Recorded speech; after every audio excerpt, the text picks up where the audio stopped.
What's going on with Washington State and Oregon State? Washington State suffers a humiliating defeat to North Texas. Oregon State to Texas Tech. Let's talk about it, guys. This is the Let's Run podcast.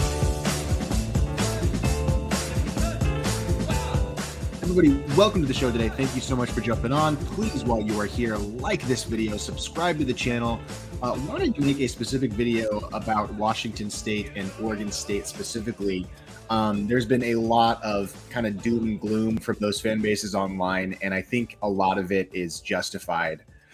Oregon State, after they lost that really tough home game to Fresno State, there was a sense of impending doom from the Beavers fans because of how their schedule was going to come up. The games that they had following those two home games to Cal and of course Fresno State. So, when you look at, their schedule, those first two games, they really had to win one. I mean, both really would have been ideal. But then as the season goes along, next week they play at Oregon.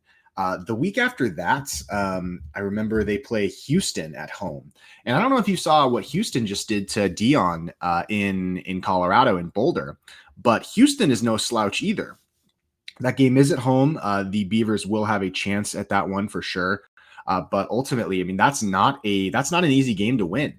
And it's a game that certainly, I think Houston's probably going to be favored going into that game in Corvallis. Then they follow it up with, again, not an easy game at App State. Now, App State this year, they're 2-1. They lost to Southern Miss 38-22. I ultimately think that App State should not be a game that's, Oregon State really should win that game. But if they're 0-5 going into it, and App State, this is at App State, so it's on the road, there's a real chance that Oregon State could be 0-7, 0-6 going into that Wake Forest game. And then if your team is 0-6, I asked John Canzano in one of his weekly mailbags, what would it take to fire Trent Bray midseason? And his answer was 0-6, 0-7. And I'm sorry, there's a real scenario where they're 0-6. And that game at App State really that's a winnable game for sure. And so is the Houston game too, especially because, Malik Murphy really hasn't been, he hasn't been awesome. Don't get me wrong. He's been good. I wouldn't say he's been spectacular. He's done certainly enough to put his team in positions to win on the season. He's 6 touchdowns, 5 interceptions, with a 129.7 QB rating.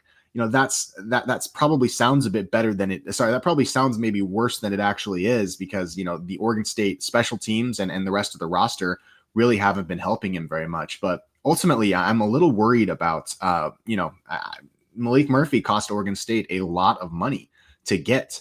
And so him, not leading Oregon State to a better record than this is really concerning. Next weekend, you're going to see a line. In fact, I'm actually not sure what the line is. Let me look it up right here for you.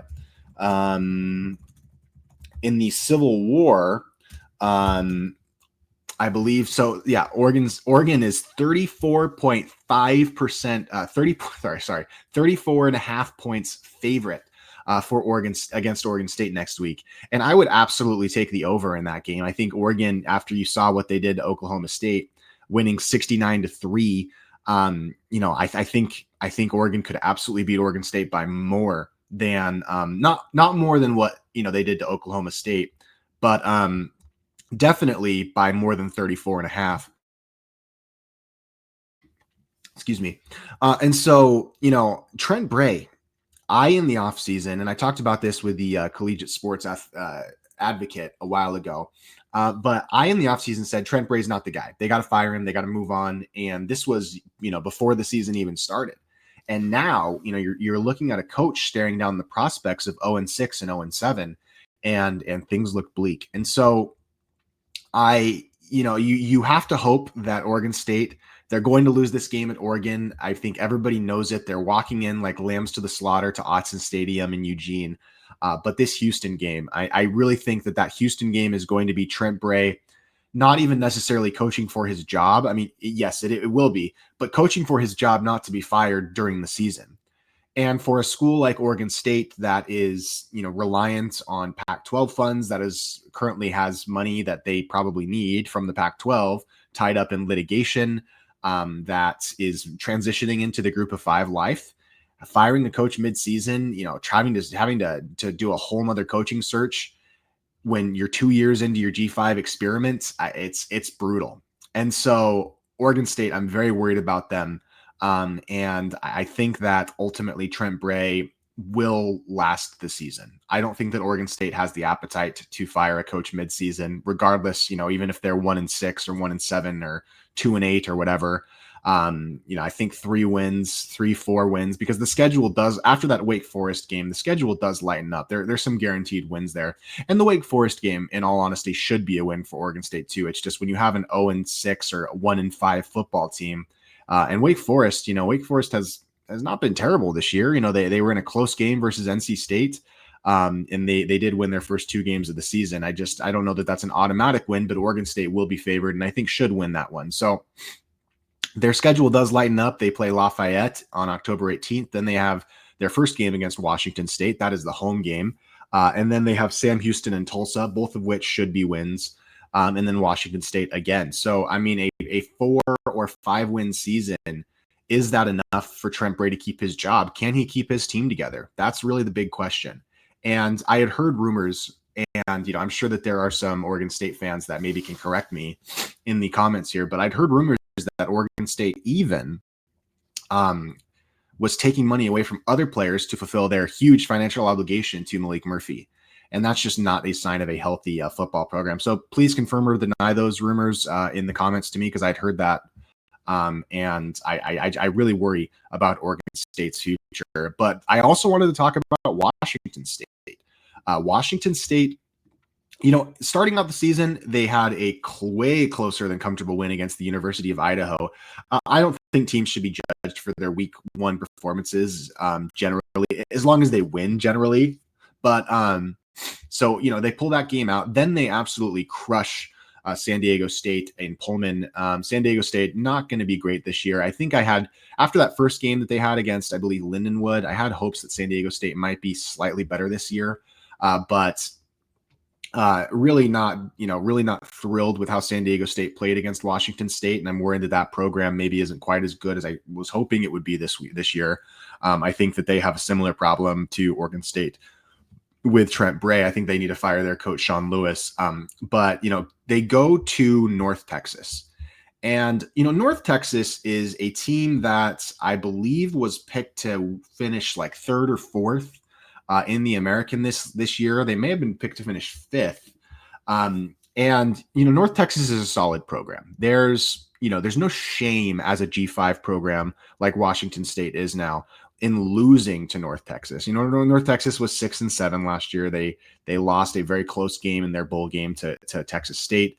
But in the past, the 2023 season, I guess in the past, North Texas has been a solid program.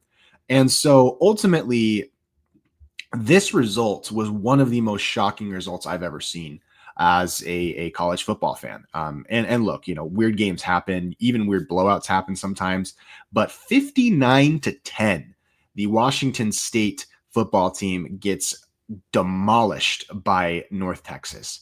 And this game, and look, if you treat your college football season like this, and every game that you play, if you're a Mountain West or a Pac-12 school, is an indictment on the next 5 years of the conference and your media deal, it's exhausting. But the biggest conference that is going to be competing with the new Pac-12, and I would say on the football side has a competitive advantage over the Pac-12, is the American. And while, Rogers is in his first year at Washington State, and, North Texas was favored in this game. So it's not like Washington State was expected to win.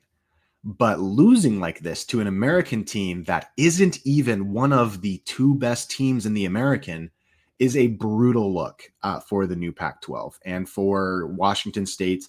And considering what's going on in Corvallis, Oregon State, it's really disheartening, because you were a Power 5 program And due to really no fault of your own, really the fault of the leadership that you're still clinging on to at the top of the Pac-12, you were screwed over.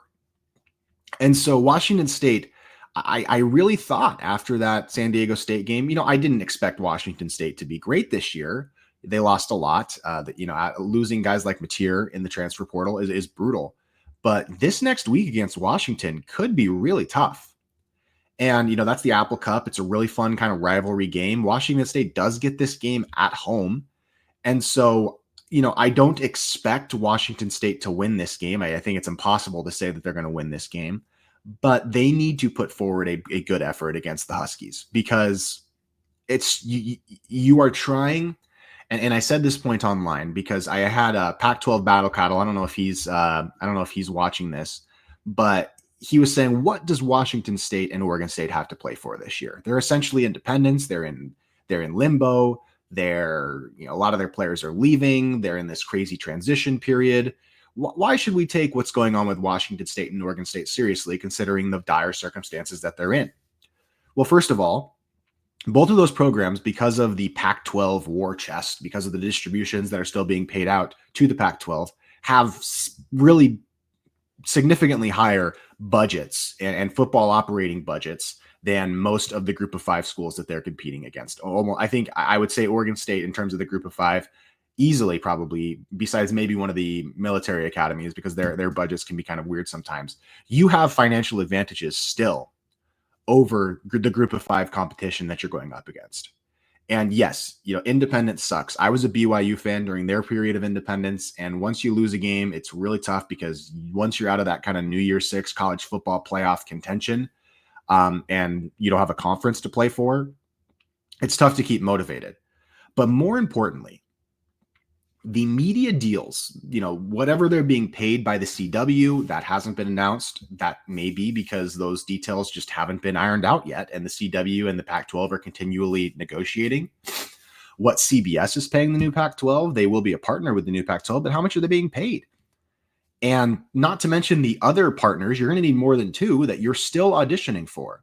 And you are supposed to be, as Washington State and Oregon State, the flagship, alongside probably Boise State, the flagship football brands that bring in huge viewership to this new Pac-12 that's going to make you attractive and make you media money. And losing like this and being in bad places as football programs, if Washington State and Oregon State both fail, and I look at Washington State's schedule is tough. I mean, they have to play at Virginia, at Ole Miss. And then they have the two games against Oregon State. And then obviously they have that game at James Madison. I mean, there's a chance. I think that Washington State ultimately gets to a bowl game, but they'll get to 6 wins, and that'll probably be about it. And then Oregon State, I don't think Oregon State's going to get to a bowl game, because I don't know that Trent Bray can keep that team together despite the schedule lightening up further along in the season. There's a big chance that this is an embarrassing year. And this is the time that you are auditioning in front of TV media executives that you're trying to get to pay you to be the best G5 conference, when it looks like your conference is focusing a lot more on basketball than football. And so it's not a good look. Washington State still has a lot more life than Oregon State, I think, and as is obvious in the schedule. And I feel sorry for the fans of these programs. I really do. And I can't imagine how, as UNLV fans, we would be reacting had we been in a similar position. So it's dark times for the Pac-12 schools. And I'm not talking about future Pac-12 schools. When I say the Pac-12 as it exists right now is just Washington State and Oregon State. It was a bad weekend for the Pac-12. The lone bright spot, really the biggest bright spot, because Arizona State took down Texas State, and then Colorado State, Boise State were all on bye weeks. I will say that I'll give kind of a hot take. I think Utah State is going to win more Pac-12 championships than Boise State in the 2026 to 2031 period. I think it'll be, I think those are the two top programs, in my opinion, because I think Bronco fits perfectly in Logan. And I like Bronco as a coach more than Spencer Danielson. And I think that Utah State has some serious potential here. And their defeat of Air Force, who is one of the highest paid team in the New Mountain West, that was a good look. That was a really good look. Air Force is still rebuilding a little bit, but in this NIL era, maybe they're going to be rebuilding perpetually because of the way that the rules work.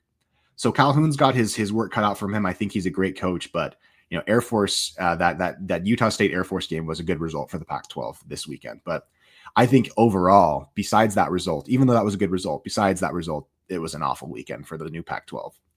And so, guys, let me know your thoughts. Do you think there's any hope at Washington State and Oregon State?